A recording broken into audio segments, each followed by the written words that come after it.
ప్రధాని మన్మోహన్ సింగ్ గారు అకాల మరణం ఈరోజు యావత్ భారతదేశానికే తీరని లోటు. మరి ఆర్థిక సంస్కరణలో రూపశిల్పి అని చెప్పుకోవచ్చు.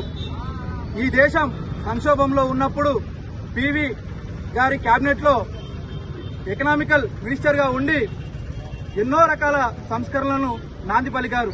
మరి ఈరోజు సమాచార హక్కు చట్టం కావచ్చు, ఆహార భద్రత కావచ్చు, అదేవిధంగా ఎనలేని సేవలను ఈ దేశానికి అందించారు. మరి మన్మోహన్ సింగ్ గారు చిన్న వయసులోనే వీధి దీపాలతో వెలుగుల్లో చదువుకొని పాఠశాలకు వెళ్లే క్రమంలో కనీసం కాళ్లకు చెప్పులు కూడా లేనటువంటి పరిస్థితి నుండి ఇవాళ చరిత్ర చెప్పుకోదగ్గ విధంగా ప్రధాని అవడం ఈ దేశానికే గర్వకారణం. మరి వారు లేకపోవడం చాలా బాధాకరం. వారికి యూత్ కాంగ్రెస్ పక్షాన ప్రగాఢ సానుభూతి తెలియజేస్తున్నాం. ఈ రోజు జమ్మికుంట మండలంలో యూత్ కాంగ్రెస్ ఆధ్వర్యంలో క్యాండిల్ ర్యాలీ నిర్వహించి వారికి నివాళులర్పించడం జరిగింది. జై యూత్ కాంగ్రెస్. భారతదేశ మాజీ ప్రధాని మరణం కాంగ్రెస్ పార్టీకే కాదు, యావత్ దేశానికి తీరని లోటుగా ఈరోజు యూత్ కాంగ్రెస్ భావిస్తూ ఉంది. అలాగే జమ్మికుంట పట్టణంలో యూత్ కాంగ్రెస్ ఆధ్వర్యంలో మరి మన్మోహన్ సింగ్ గారికి ఘన నివాళులు అర్పించడం జరిగింది. మన్మోహన్ సింగ్ గారు ఆ రోజు ఆర్థిక మంత్రిగా, పివి గారి కేబినెట్ లో ఆర్థిక మంత్రిగా అప్పుడున్నటువంటి సందర్భంలో మరి తీవ్రమైనటువంటి ఆర్థిక సంక్షోభానికి దేశం గురైతున్నటువంటి సందర్భంలో మరి గొప్పగా ఆర్థిక సంస్కరణలు తీసుకొచ్చి మరి ఈ దేశానికి మరి ఆ తీవ్రమైనటువంటి ఆర్థిక భారాన్ని మరి లేకుండా మరి దేశ ప్రజల్ని విముక్తి కలిగించినటువంటి గొప్ప నేత మన్మోహన్ సింగ్ గారు. మరి మన్మోహన్ సింగ్ గారు ఆర్బీఐ గవర్నర్ గా, ఐక్యరాజ్య సమితి డైరెక్టర్ గా మరి విశేష సేవలు అందించి ఆర్థిక మంత్రిగా, ఆర్థిక శాఖ సెక్రటరీగా, మరి దేశ ప్రధానిగా 10 సంవత్సరాలు అనేక సంస్కరణలు తీసుకొచ్చి దేశ తోడ్పాటుకు, దేశ అభివృద్ధికి విశేష సేవలు అందించడం జరిగింది. మరి ఒక విప్లవాత్మకమైనటువంటి మార్పులు తీసుకొచ్చినటువంటి ఘనత మన్మోహన్ సింగ్ గారికే దక్కుతుందని సందర్భంగా తెలియజేస్తా ఉన్నాం. మరి ఆర్టీఐ లాంటి చట్టాలు 2005లో తను ప్రధానమంత్రిగా ఉన్నప్పుడే ఆర్టీఐ లాంటి చట్టాలు తీసుకొచ్చి మరి ఈ దేశంలో ఒక పెను సంచలనం రేపినటువంటి ఘనత మరి మాజీ ప్రధానమంత్రి మన్మోహన్ సింగ్ గారిది. మరి సమాచార హక్కు చట్టం అంటే మరి దేశ ప్రజలకు, దేశ పౌరులకు ప్రభుత్వాలు చేస్తున్నటువంటి కార్యక్రమాలు తెలవాలని చెప్పి ఒక దరఖాస్తు పెట్టిన వెంటనే ప్రతి పౌరునికి 30 రోజుల్లో మరి ఆ సమాచారం అందే విధంగా మరి అంత గొప్ప ఆ చట్టాన్ని తీసుకొచ్చినటువంటి ఘనత మన్మోహన్ సింగ్ గారిది. అలాగే రైట్ టు ఎడ్యుకేషన్ ద్వారా మరి 25% పేద ఎస్సీ, ఎస్టీ, బీసీ, మైనార్టీ వర్గాల పిల్లలకు కార్పొరేట్ విద్య కూడా 25% పిల్లలకు మరి అందించాలని చెప్పి రైట్ టు ఎడ్యుకేషన్ విద్యా హక్కు చట్టాన్ని తీసుకొచ్చినటువంటి ఘనత మరి మన్మోహన్ సింగ్ గారిది. అలాగే మరి ప్రతి ఒక్కరికి, పేద వర్గాలకు ప్రతి ఒక్కరికి పని దొరకాలని చెప్పి కరువు పథకాన్ని తెచ్చి మరి మహాత్మా గాంధీ జాతీయ ఉపాధి హామీ పథకాన్ని తెచ్చింది కూడా మన్మోహన్ సింగ్ గారని సందర్భంగా తెలియజేస్తా ఉన్నాం. ఈ రకంగా విప్లవాత్మకమైనటువంటి నిర్ణయాలు తీసుకొని మరి పెను మార్పులకు, పెను సంచలనమైనటువంటి ఒక మరి గొప్ప నేత, గొప్ప రాజనీతి కలిగినటువంటి ఒక నాయకుడు మన్మోహన్ సింగ్ గారు లేకపోవడం నిజంగా బాధాకరం. మరి తను భౌతికంగా లేకపోయినా కూడా తన ఆలోచనలు, తన విధానాలు మరి దేశ ప్రజలను నడిపిస్తాయనడంలో ఎటువంటి అత్యోక్తి లేదు. మరి తను తీసుకున్నటువంటి నిర్ణయాల సంస్కరణలను మరి ప్రజల ముందు తీసుకెళ్తాం, యువతకు తెలియజేస్తాం. మరి తను చూపిన బాటలు నడుస్తామని సందర్భంగా తెలియజేస్తా ఉన్నాం. జోహార్ మన్మోహన్ సింగ్.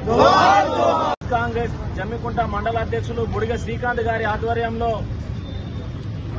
గౌరవశ్రీ డాక్టర్ మన్మోహన్ సింగ్ గారి అకాల మరణాన్ని గుర్తు చేసుకుంటూ బస్టాండ్ వద్ద నుండి, జమ్మికుంట బస్టాండ్ వద్ద నుండి గాంధీ చౌరస్తా వరకు కొవ్వొత్తుల ర్యాలీ నిర్వహించడం జరిగింది.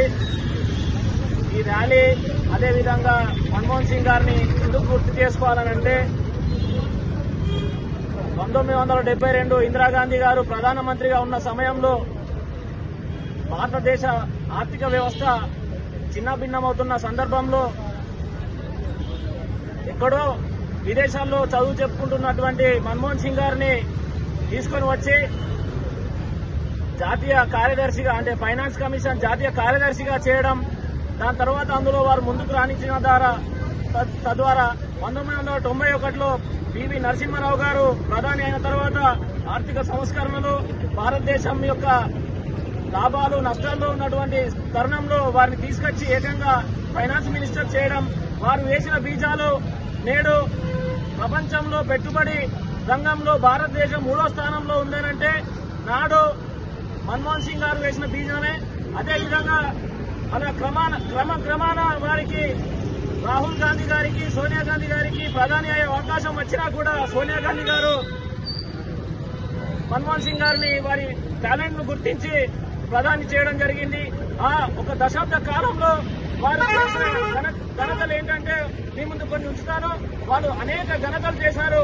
అందులో ముఖ్యమైనది రైట్ టు ఇన్ఫర్మేషన్ యాక్ట్ అని చెప్పేసి ప్రభుత్వ కార్యాలయాల్లో ఏం జరుగుతుందో ప్రజలందరికీ తెలియాలనే ఉద్దేశంతో ఆర్టీఐని పెట్టడం జరిగింది.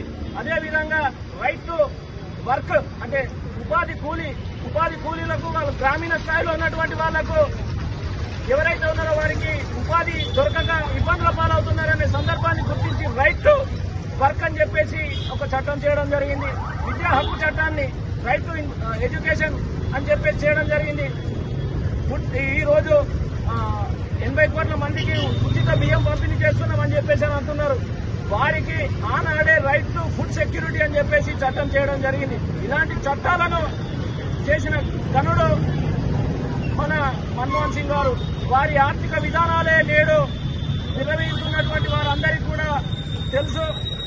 వారి ఆర్థిక విధి విధానాలే నేడు భారతదేశాన్ని ఔన్నత్యాన్ని ప్రపంచ స్థాయిలో నిల్చోబెట్టిందనంటే వారు ఘనతే. వారు లేని లోటు యావత్ భారతదేశానికి ప్రపంచానికి కూడా తీరని లోటుగా భావిస్తూ జై యూత్ కాంగ్రెస్. జమ్మికుంట పట్టణంలో మరి యూత్ కాంగ్రెస్ ఆధ్వర్యంలో మరి మన్మోహన్ సింగ్ గారికి ఘన నివాళులు అర్పించడం జరిగింది. మరి దేశ చరిత్రలోనే మొత్తం లేని మహారాజు. ఎందుకంటే ఎక్కడ చూసినా కూడా ప్రతి చట్టాన్ని తీసుకొచ్చి యావత్ భారతదేశం అంతా మెరుగుపడే విధంగా మరి ఎక్కడ చూసినా కూడా న్యాయంగా మరి ప్రతి ఒక్కరికి ఆయన చట్టాలు ఆయన న్యాయాలు ప్రతి ఒక్కరి దగ్గరికి వచ్చినట్టు మరి ఈరోజు మన కుటుంబానికి ప్రగాఢ సానుభూతి పలుకుతూ అలాగే కాంగ్రెస్ పార్టీకి ఒక తీరని లోటు మరి కాంగ్రెస్ కుటుంబ సభ్యులందరం కలిసి ఇవాళ ఆయనకు ఘన నివాళులు అర్పించడం జరిగింది. జై హింద్, జై కాంగ్రెస్.